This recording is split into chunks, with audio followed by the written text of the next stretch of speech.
Hey friends, and welcome to the Happy Hour with Jamie Ivey podcast. I'm your host, Jamie, and I'm so glad you're here. Each week on this show, I invite a friend to join me, and we chat about the big things in life, the little things in life, and everything in between.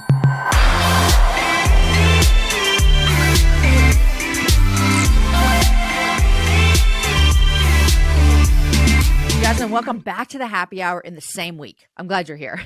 Thank you for having me. Guys, if you miss the show on Wednesday, you can listen to this one now. They don't build up each other, but I highly suggest you go listen to it because it was really, really exciting. And Jasmine and I were talking about her book, Carved in Ebony, where it's really lessons from the Black women who shaped us. And we talked about two specific women on Wednesday. We talked about Elizabeth and Frances. And so today we're going to talk about two more women, but I want to kind of touch on something that you mentioned at the end of last episode. You told me that you read 100 books last year, Jasmine, and I just am still in awe over this. And so can you talk about this for a minute? How does one read 100 books in 1 year? First of all, don't be in awe because I am in awe. Because somebody on the internet told me that audiobooks do not count for books That's a read. lie. That's a lie from that's the case. That's a lie from the pit of hell. If that's the case, but I did not read 100 books last year.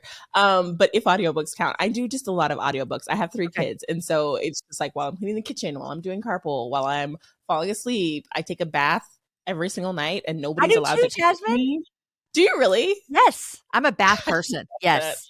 I'm a bath person. And so nobody's allowed to come in or talk to me. And I have an audiobook playing while I turn into a prune. So yeah, I love an audiobook. I'm listening to Bono's book on an audiobook. And here's when I love listening to audiobooks. Memoirs, especially if the author writes it. Like Bono's reading it. Matthew McConaughey read his. I want to listen to old Prince Harry's book, and I hear that he reads it. Have you read it or listened? I have not. So people always accuse me of not being patriotic because of the kind of history that I do. But my one area of patriotism is I could not care less about the monarchy. I'm just like, but we're free. I literally I have some friends who have they have parties for the weddings and all the things. And I am not that far in. But I love a little bit of drama. I'm not going to lie. So he is definitely there for sure. I watched their special on Netflix and I was in and I was convinced that Aaron and I could be friends with Harry and Meghan. They could come stay at our house if they needed to. It doesn't add up to Tyler Perry's, but you know what it is. But I have heard that his book throws a little shade in there. So I'm here for that. I mean, I've definitely heard that. Have you read, did you read Viola Davis's memoir? No, but it's on my list. Does she read it? Of course she does. And it's good and it's heartbreaking and it's not that long either. I read it. That was I think one of the first book that I finished this year. It was so good. How many have you read so far? It's January 24th. Do you know what number you're up to? 10. 10. Okay, good for you. I think I told you in the last episode. I literally have 8 books that I'm in process, which is terrible. And that was me. That was me. They were all in process together. And then I finished Steyer finished them. So it's not like I January 1st started and then read one at a time. 10 books. That's how I am too. I love, so on Audible, I love listening to memoirs and then fiction. But if it's a book that I want to like for example, your book, Carved in Ebony, I don't know that I would. Well, I could listen to that on Audible. It feels like a story about someone's life and stuff. Yeah. But your new book that's coming out, I'm going to ask you at the end of the episode. I definitely would want to put that in my hands and hold it because I know I'd want to highlight and star and that kind of stuff. So that's kind of how I determine if I'm going to hold it in my hands or listen to my ears. Yeah. And I don't read any of my audiobooks ever. So what do you mean? That's always interesting. I never am the reader. I'm never the narrator for my audiobooks. How come you don't want to? I don't. I just am. I cannot think of anything that I would like to do less than to hear myself talk for 24 hours. It's a lot. It's a lot. Reason I do mine, what's funny about me is I can't believe I have this job because I misuse words all the time. I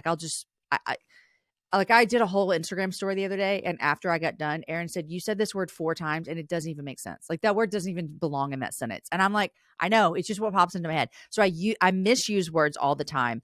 I have some speech impediment issues, like for real. And I'm a podcaster. Like it just doesn't make sense. And so I think the only reason they asked me to read my books is because people are used to hearing my voice. But I cannot tell you how many times we have to start over and they're like, that's not how you say that word. And it's not even like a hard word. It's like a normal word. And I'm like, oh, okay. So anyhow, I'm it's the same. hard. It's hard. It is, and I know it is, and so I'm just like, oh, so I Philip is like, well, what would it take? What would it take? I'm like, thousands of dollars. He's like, to read your own book. I'm like, yes. And they're not paying anyone to read their own book thousands of They're not dollars. paying So anybody to read their own book, and I'm like, but they'll pay her to read it, so that's good. I'm stimulating the economy by letting there you somebody go. else read the book. I'm giving back. I'm giving someone a job. I love it. I love it. Well, Jasmine, I'm happy that we get to have a conversation again about two more women.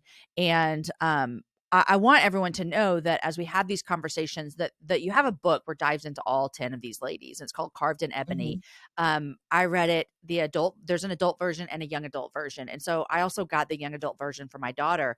And we talked about this a bit on the last shows about why these stories matter. And we both individually said why they matter to us. And I think I want to speak as a mom for a second. Is these stories matter to our daughters? It doesn't matter if they're black, brown, it doesn't matter white. These stories matter. And so they matter for me a lot. My daughter is black, and so that matters to me. If I had a white daughter, I would also want these stories to matter to her too. So I just want to encourage you as you're listening, if you're a mom, these are great stories to sit down and read with your kids, and not even just your daughter, although I'm like reading them with my daughter, but they're just great stories in general to sit down and read with your family, with your kids, because we talked last week about so often our heroes in the faith look like me, which is white. And so let's jump in. Are you ready, Jasmine? Yeah, I'm excited. Okay, we're going to start with Charlotte. And you mentioned her in the last episode, I think, as being someone affiliated with, or she knew, who did she knew? Francis? She was born in, or she was raised in the same town where Elizabeth Freeman kind of like got the freedom and. Oh, where Elizabeth Freeman was. Got it. Okay, so this is Yeah. Charlotte Forten Grimke. Is that how you say her last name? Mm-hmm. Okay, Charlotte Forten Grimke, who was a teacher, and this is the quote that you start the chapter with her. It says, "My heart sings a song of thanksgiving at the thought that I am permitted to do something for a long abused race." And so let's talk about Charlotte. She was a teacher, but tell us about her life. So Charlotte's my favorite She of all is? of the 10 women. She is my absolute favorite. I was devastated last year. A book about the Grimkes came out, and I was like, no, it was gonna be me. So I was so sad. And my husband was like, well, you can still write one. And I was like, I can't. She wrote it how I want to write it. It's so good, and I can't even. It's done. What's It's the done. name of She the did it. book? It's just called The Grimkes. And a Okay. lot of people know the Grimke family because of Angelina Weld Grimke, or Grimke Weld, and Sarah Grimke, who were two white Quaker abolitionist women. And so if you know about abolitionist history, they're two names that come up. Also in Sue Monk Kidd's Imitation of Wings, which is like an old book, but Yeah, yeah. they're mentioned in there. And so when you say Grimkes, are like, oh, but what people don't know a lot of the times is that there are these black Grimkes. And so the thing about Charlotte is that she was born a Forten. The Fortens are this really like illustrious abolitionist family in Philadelphia. James Forten was a shipbuilder, a sailmaker. And his grandfather was able to buy his freedom. And so James was just raised free, joined the Revolutionary War at the age of 14, apprenticed to a sailmaker, got the sailmaker's business when the sailmaker died, and just made his fortune and just funneled all of the money that he could into the abolitionist cause. And so that's like Charlotte's granddad, and her aunts are teachers and poets and abolitionist speakers who kind of run in the same circles as Francis and as a lot of other abolitionist speakers and thinkers. And Charlotte grows up kind of living in everybody's shadow and thinking, what am I ever going to do that's going to amount to what my family has done? And she ends up becoming a teacher. And then after the Civil War, she goes down south and she teaches for the Port Royal experiment. So the Port Royal experiment was one of a few similar experiments where during the Civil War, Union soldiers would come in and the enslaved would flock to their camps, so what was called contraband camps. And so they would go, and once they got to the camps, eventually the law said that they were declared free because they were contraband of war. In the same way that if the soldiers were to go and they were to raid the storehouses of the Southerners, the objects and the property that they took would be contraband of war. That's kind of the same category that they put the enslaved under. And so they're um, people. The contraband is people. the contraband is people. So these contraband camps kind of start Mhm. sprouting up. And the Port Royal experiment seeks to give the formerly enslaved employment and to kind of prove to the American people, hey, we can free these people and they Yeah. will work for money. And it's, when you think about it, it's ridiculous because, like, of course Mhm. they'll work for money. They've been working for free for all this time.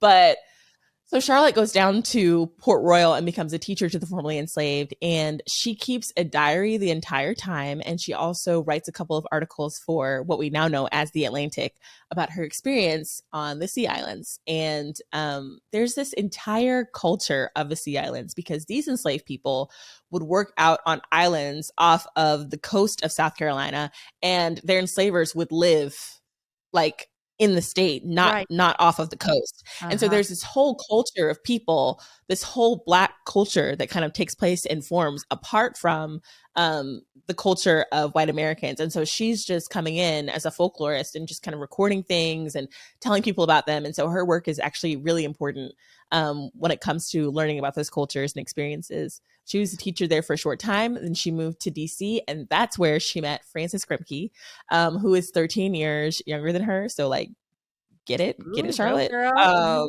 Look, I was like, and Francis, my husband laughs at me all the time because I look at these old black and white pictures. I'm like, he's cute. He's like, he's so Ooh. dead. Like, you're so weird. I'm like, so they're like a really striking, gorgeous couple, and they're Uh-huh. the cream of the crop because he's a Grimke, and the Grimke family is super well known. The white Grimkes are, and they've taken Francis and his brother Archibald under their wings. Francis was born into slavery. The Grimke sisters found out their brother had an enslaved son, and so they like paid for his education, and he went to Princeton, and he's the pastor of this really like elite Black Presbyterian church. And then he's married to Charlotte, who is from this illustrious family. So they're like the Black elite. Like, they're just Wow. doing the thing in DC. And yeah, her life is just really cool, and the connections of her life are really cool, which is what I love about the book, The Grimkes. I was upset. I was I was like, I can't believe she wrote this without me. And then Uh-huh. the other Hello. part was like, I was like, hi, I was here the whole time. And then the other part of it was I was like, I wish it would have been here so I could use it for research, because I was having to like go and do, a bunch of different things and put stuff Yeah. together. And she just put it all together. And it's such a cool story. This is probably who you were talking about last episode when you said someone kept a really in-depth journal that was helpful. Would it have Yes. been Charlie? Yes. Yeah. So clear this up for me Mhm. real quick, and I hope this isn't a dumb question. So he took on the name Grimke from the women, the sisters who found out their brother had a slave, and then they sent him to school, and he took on their name. No, those were his aunts. So his father was a slaveholder who raped an enslaved woman, and that was his son. So he was a Grimke. Wow. But, he was a slave. Yeah. So Yeah. his father was white. Mm-hmm. He raped his slave. They had Mm-hmm. this child. 3 children. 3 children. Did the sisters free all 3? So it happened like it was during the Civil War. And so they were already kind of like, things were in flux. So they didn't necessarily free them, but they got free. Yeah. Yeah. I read a book. I wish I could think of the name of it a handful of years ago. I'm going to try to remember this book. That it was the story revolved around a boy who was conceived just like you just said, which, Mm-hmm. I mean, you can kind of tell us this was this was something that wouldn't have been uncommon. Super common and unique to America is the fact that, so in England, the common law basically said that if a white man were to father a child with an enslaved woman, then that child would be considered free, and the white father would have to provide for that child in the same way as if he had fathered a child with any other woman. That illegitimate child would have the same rights to the father as any other kind of illegitimate child, and the law could come after him for those rights. Yeah. In America, they switched it and said, you know what? Actually, the child's condition follows that of the mother. And so there was no kind of like penalty or rights that any slaveholding father had to his enslaved child, who was enslaved by nature of his mother. So if a woman ran away from slavery and ended up having 10 kids while she was free, if she got caught, her 10 children who had never been on the plantation were the property of the father, the enslaver, just like the mother was. Mm. So much is wrong with this, obviously. Also just from a man-woman thing. I mean, I'm like, Mhm. here we are again, like men do whatever the heck you want and you're not accountable for it. Like it's just Yeah. there's a lot here. Yeah. Okay, so that she marries him is what we're all getting Hmm. at. I underlined something in here when I was reading this, Jasmine, and I had no idea how much it would be relatable to you. It says that she read 100 books in a year as a teenager. And so you and Charlotte are like so in common. Look at you guys reading all these books. But that would have Except been, she was reading like Paradise Lost, and like, I mean, and she there's no was, audiobooks either. oh, she was doing the work. But that would have been a really, really profound thing as well. I mean, to be reading 100 books in a year at that age, first of all, and in her culture Yeah. and climate that she would have been in, that, I mean, she really was educating herself as well. She just felt so much pressure. Like she really, really wanted to live up to everything that her family was. When you read Mm. her journal, she just is comparing herself to her family. She lives with another abolitionist family. And so she's comparing herself to this other abolitionist woman and just like, if only I was remarkable like them. Like if only, Mm. and so she was chasing hard.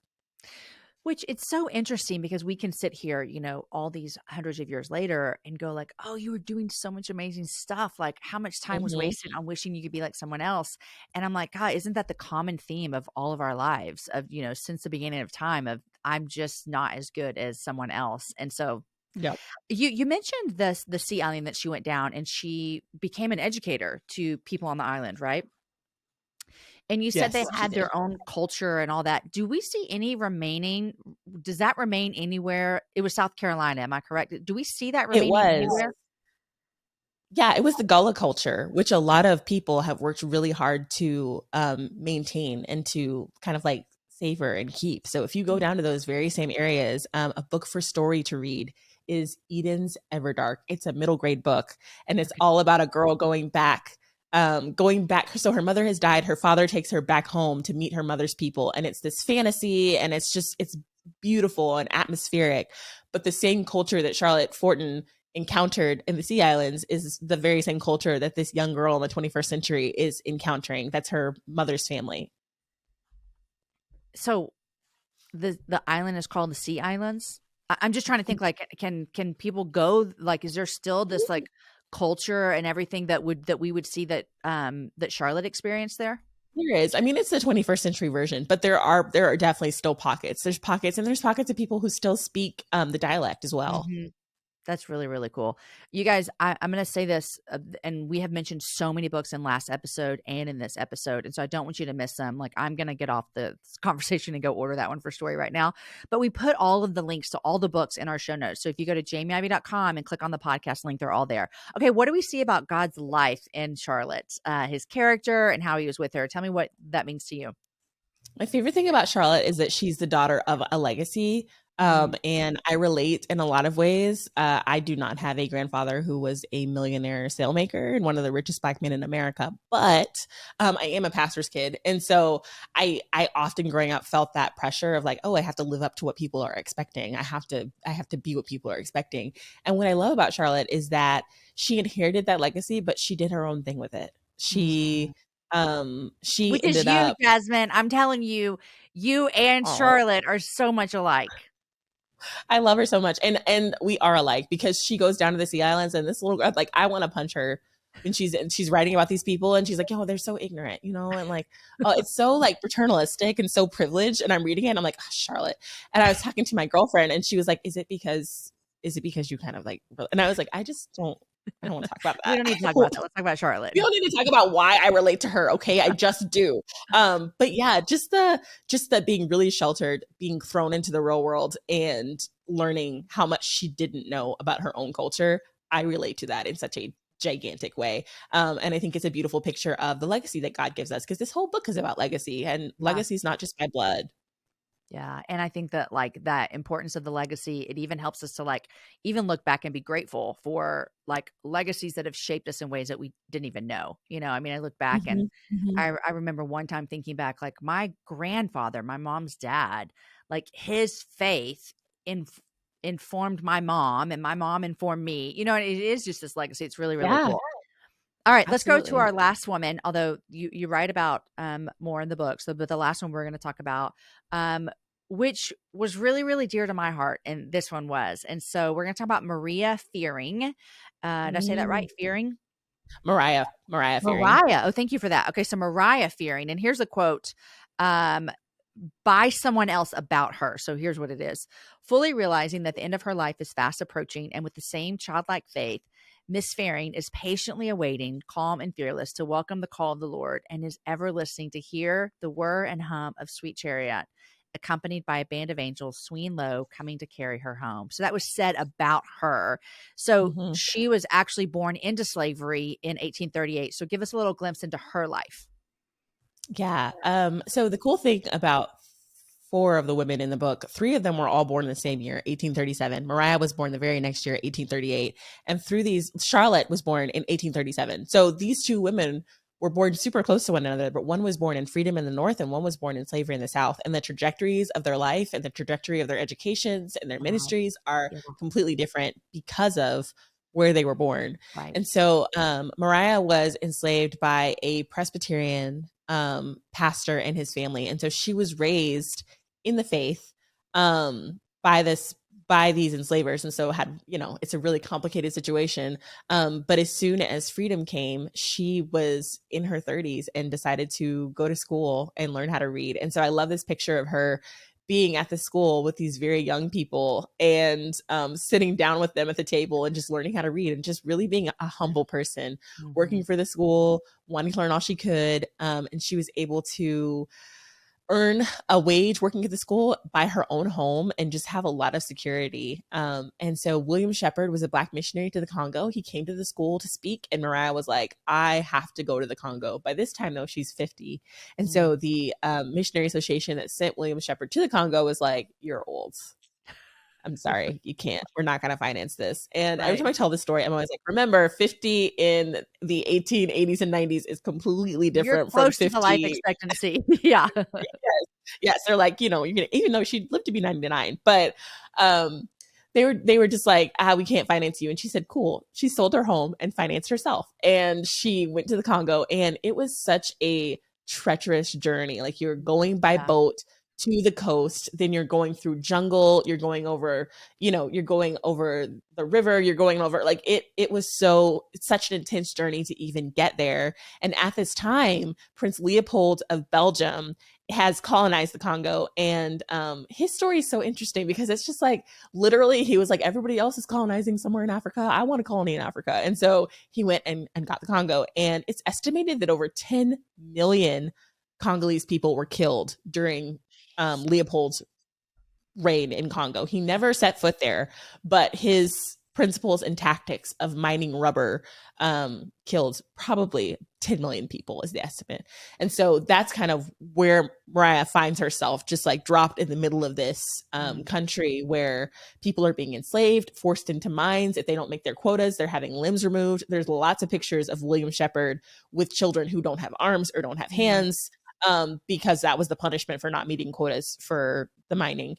Um, and also because Congolese soldiers were given guns, but they weren't allowed to hunt game with their guns. And so, in order to, for every bullet that they fired, they had to bring back a hand of a human to prove that the gun had been used on a human and not on game. Jeez. So, that's where Mariah is. These are the children that she's serving in her Pantops home. It was a home for girls, but she took in boys as well. And she is doing crazy things like bartering a pound of salt for the life of children. Jeez. And just teaching these girls everything that she knows, every skill that she knows, working as a domestic and working at a school. She is teaching these girls and passing on so that they'll have skills to be able to make their own money and make their own living someday. Um, Finally, you know, it's been several years and they're like, Mariah, you're tired. You have given so much to Congo. You don't have any teeth left in your mouth. which resonates with me because your girl has bad teeth. And I know that if it was like in the 1800s, I would also have no teeth left in my mouth. So I was like, Mariah, go home. So she goes home. She works as a teacher and she never gets to go back, but she saves up enough money and just has it in savings to where if God ever calls her back, she'll be able to just hop on a boat and go. But she's a teacher in Alabama. Really, I mean, until she died, she's in her 90s and she's still carting herself off to school and teaching. Did she ever marry? She didn't, never married, never had any biological children. It's just Yeah. the children at the home in Congo. Yep. A couple of things in here that I wanted to touch on with you. You mentioned that she was born into slavery, and I believe you said she was enslaved until the Emancipation Proclamation Mm-hmm. was declared. But one thing that you talk about in here that I think is worth mentioning here is how much Christianity was often used as an excuse to keep people like Mariah enslaved. And so can you walk through that a little bit? Because, you know, you talk about here that there's so many temptations to downplay the cruelty of slavery. And you'll hear things Yeah. like, no, the people who were enslaving them, they were great people. They were nice people. They treated them like family. And that really is just a way to kind of hush on the cruelty that slavery was. So can you talk a little bit about how Christianity was used to as an excuse to keep people like Mariah enslaved? Yeah, I mean, it was used often, and I especially when I tell Mariah's story, you know, I always have at least one person who's like, "Well, but the family that enslaved her treated her like family," and I'm like, "Did they? Because I'm sure they taught their children how to read, Mm, and when their kids were adults, they could leave. So not it like probably family. right. It's not like family. And the laws don't protect them like family. If somebody is abusing their child, you know, the law, the powers that be are like, hey, let's not do that. There's no protection. And I think that that's something that people don't realize or like take in is that the law doesn't offer any protection for these people. And so it's all up to how kind or how cruel enslavers would like to be. We live in a country that's founded on principles of liberty and founded on principles of dignity and founded on principles that liberty and dignity should be protected. And then you have a whole class of people whose liberty and dignity is not protected. And so I think a lot of times, you know, people read Ephesians and they see like slaves obey your masters, or they read Leviticus and they see laws for enslavement. But in Exodus, God is really clear that the penalty for man stealing is death. Hmm. And man stealing is the founding principle of American chattel slavery. Also, slavery in the Bible is not based on ideas of inherent inferiority of certain races of people, because race is a social construct that was invented after the Bible was even written. And so American slavery is just this completely different beast. And a lot of times people would use the Bible to justify things that the Bible didn't even have in view when it was written, as far as Right, the and when I say didn't have in view, I don't mean as far as morality laws. I mean as far as like legislative right. realities. Yeah. And then you also mentioned, which I thought was interesting as well, is like we know because we've seen them and there's history says that a lot of people would remove passages from scripture to let if they were going to let their Mhm. slaves read the Bible, they would take stuff out. And that does They also would. doesn't go with like, oh, this is something that God would agree with, you know. And so there's that as Yeah, well. Exodus, the same place that talks about man stealing, Exodus, is also the place that talks about Moses, and that was not in view. That Mhm. was not something that was preached and encouraged. Yeah. Whenever I have conversations like this, it always is so I don't know what the word is. Not intriguing. It is. I literally am in awe of God, and I am in awe of the way that He draws people to Him in spite of their circumstances. It would not make sense for Mariah to love God at all. Growing up, seeing people who proclaim the love of Jesus. I'm not doubting if her people love Jesus, proclaiming it, but also enslaving people. Those two just have a hard time. I would have a hard time putting them together in my brain. And so many people who were enslaved faithfully loved God. Tell me what Mhm. that feels like for you. Yeah, I mean, I think it took a lot of understanding how the enslaved and how the emancipated viewed the salvation of their enslavers. This is not me making a comment either one way or the other, but common consensus was they ain't slave. They ain't saved. They're not saved Because because you because can't they're be enslaved? saved. The consensus of enslaved people towards their Got it. enslavers was they're not saved. They Because were they're like, like, yeah, "How this would you?" yeah, they're like, how could you be? This is not. And so Right. that's like when I read that and Understandably. understood that, Right. When I read that and understood that, I was like, oh, this is how. Because, you often talk about like, oh, like how I would think that all the time, like, how can they have this faith? And they'd be like, because we have it, they don't. And a lot of the time, I think I don't remember, or I was never taught that slavery existed in Africa before it ever touched America, even though geographically, duh. Mm-hmm. I was never taught that some of the people who came over from the Kingdom of Congo had already been exposed to Catholicism in the 1615 and 1600s. And so some of the people that were brought over on slave ships were already Christian. For sure, because Christianity was so close to Right, Northern Africa. I mean, yeah. right. Um, and had made its way down, right? Had Right. trickled down into Western Africa. And so I think a lot of the time I would think of slavery as being this thing that was owned by white Americans that was then passed to the enslaved, that the enslaved then took and believed in spite of the hypocrisy of their enslavers. But I had to shift my focus to say that Christianity is not owned by anyone. It's not owned by these white people. It's not even owned by the black people. If God is true, then he can reveal himself to all different kinds of people. And so why would his revelation be limited by the hypocrisy of a certain group of people? The problem isn't Christianity. The problem is the people who are practicing it. And I think that the enslaved understood that, and articulated that a lot. There's a lot of slave narratives that talk about the difference between the Christianity of the Bible and the Christianity of America. In fact, Frederick Douglass, he had to write an appendix to his autobiography because people were like, dude, you were like super hardcore against Christianity. He's like, oh no, I'm not. I love the Christianity of the Bible. I hate he called it the women whipping, cradle plundering Christianity of the South. Wow. I love that, Jasmine, and I'm going to be thinking about the last 2 minutes of this conversation for a long time, just so you know, because even in my question to you, well, I believe everything you just said as well, but even in my question to you, I'm assuming that enslaved people are hearing about Jesus from the people who are enslaving them. And really the reality is like a lot of them have already been exposed to faith in their home country. And that's really, really good. Thank you for that. Okay, so Mariah, I want to talk about what do you see? How do you see God's hand in her life and the character of God throughout her life? I Coolest mean, thing about just, I this know. is, I'm just like, She's I actually love this one so much. She's the easiest, right? She's like one of the easiest people to see. Her and Amanda Berry Smith are everybody's favorite because you can just so see God's hand in their lives because of the ministry work that they did. But Mariah is amazing because she was born in Alabama, where it was illegal to teach both enslaved and free Black people how to read. So illiteracy Wow. was legislated for enslaved and free Black people in Alabama. There weren't a lot of free Black people in Alabama, but the ones who were free could not read. Yeah.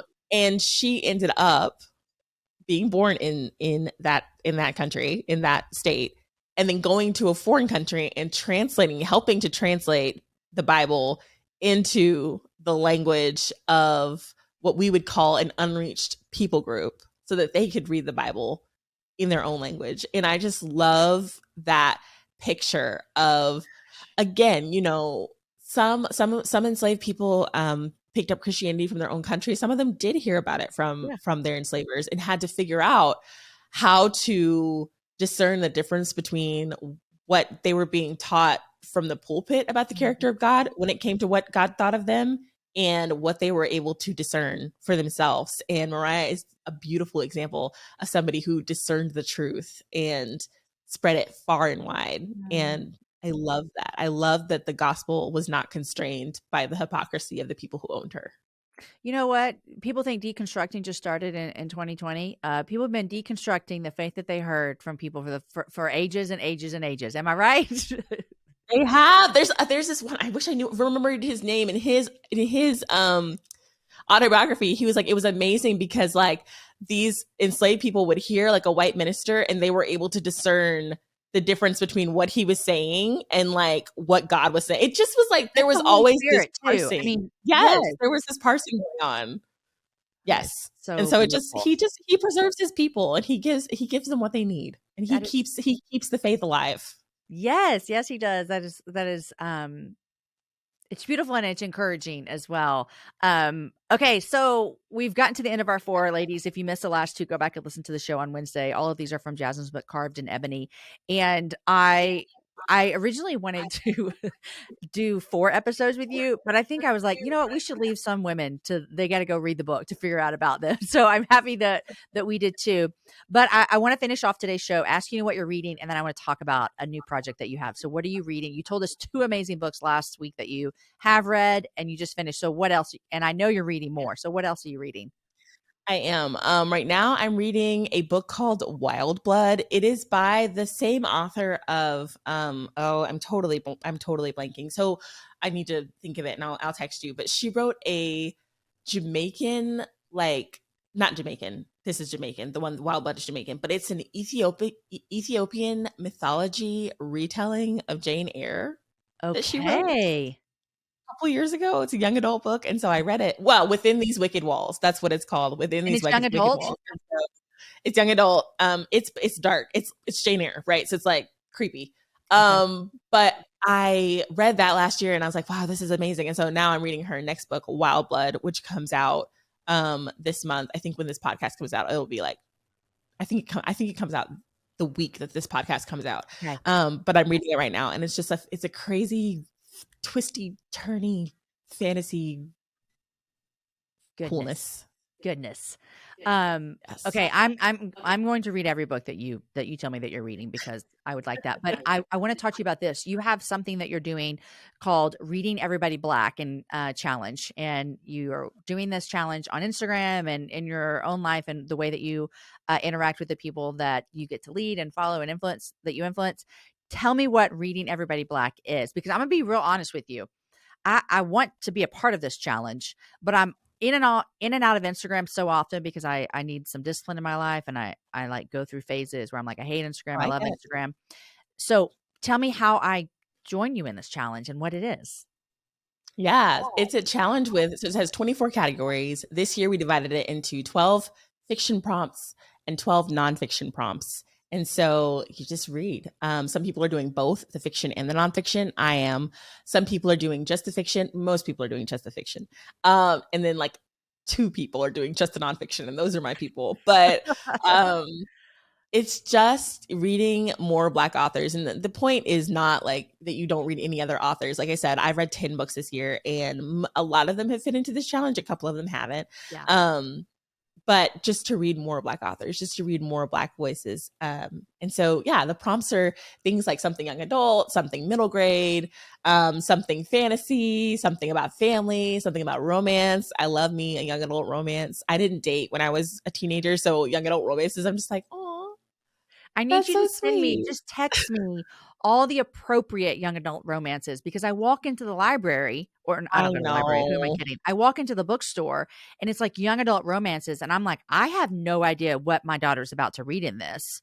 Yes. There's a book And you got right to be careful now. with new adult or young adult, because I new know adult there's is a not for book, everything. there's an author out right now that a lot of my friends are reading. And I read one of her books this summer, and I'm not better than anyone else, but I just decided not to read her books anymore because it's a little too much for me. But all stories Mhm. friends are reading these books that my adult Yeah. friends are reading that I've decided not Yes. to read. And so I've had to have a conversation with her. And now she feels like a loser because all her friends are reading this book and her mom's not, and her mom won't let her. So I'm like, if I could find some appropriate young adult romance books, She has to read Reggie and Delilah's Year of Falling. done. I'm Anything just by Elise Bryant. okay. Because it's so sweet. There's no sex. That's what I want. It's it's so sweet. There's like a little language because I'm fine with teenagers, but language more than I am sex. So it's so sweet. It's just, and it's about 2, they're Black nerds. And I love it. I wish I had this when I was a teenager. She's in a punk rock band and he plays Dungeons and Dragons. And I'm like, I love this. I love these. you're like, this I is love it. me. I was like, this is me. This is the weird Black kids, or people call them Oreos and all this stuff. And they deal with all this stuff and they fall in love, but it takes a whole year. And I'm just like, oh, it's Okay. so sweet. Amazon, here I come. I'm getting all of these books. I'll put them all in the show notes for all you to read. But I want to also say, like, you're not just throwing out prompts at people. You're also giving them, here's some recommended books that you should check out. So Yeah, everyone, I try to do that. yeah, you're doing a great job of that, because if I'm left to my own, I'm like, I don't know what. is this good? Is this bad? And so you really are giving a lot Right. of recommendations. So tell us your Instagram handle so everyone can follow you. Jasmine L. Holmes. Jasmine L. Holmes. And when this show comes Mhm. out, I'll be talking about you all day. And so I'll definitely you'll be able to find her Instagram from there. Okay. Last thing before we go is last week you released a newest book. And so the books we've been talking about are not your newest, but I wanted to chat with you about them forever ago. So here we are. But you just released a new book last week. So tell us about it. It's called Never Cast Out, and it's about how the gospel puts an end to the story of shame. And it is very different for me. Very different for me. It's about shame, and it's about my experience of shame and how I've been able to have victory in my life over shame. Not complete victory because I'm not in heaven yet, but That's really good. levels levels of victory. I am excited about reading your book because oftentimes when authors are writing, you see some of what they're writing about, even if they don't tell you, come through in their online world.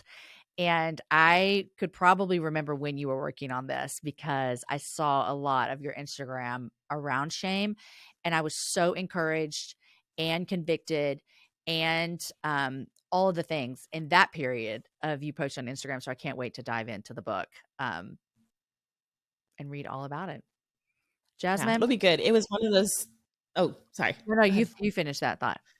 Oh, I was gonna say it was not my idea to write it. It was one of the editors at B&H who, like you said, had seen me write other things. I had never directly written about shame, but she was like, I feel like this matters to you, and I was like, that's the Holy Spirit. So yeah, Do you have another project you're working on?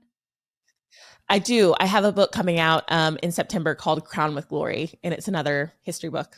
Oh, so excited. Okay, well then you just might be back on again to talk about all of your books. I love it. Jasmine, I love eating tacos with you and I love having you on the happy hour. So I'm so grateful for 2 episodes this week, all about uh, really just amazing women who faithfully followed God and made a difference with the little they had, the much they had, whatever they had, in a Mhm. time where they were going upstream. And so I'm really grateful to know more about these women and have their stories in my heart. And so grateful, grateful, grateful. Thanks for coming on the happy hour. Thank you for having me.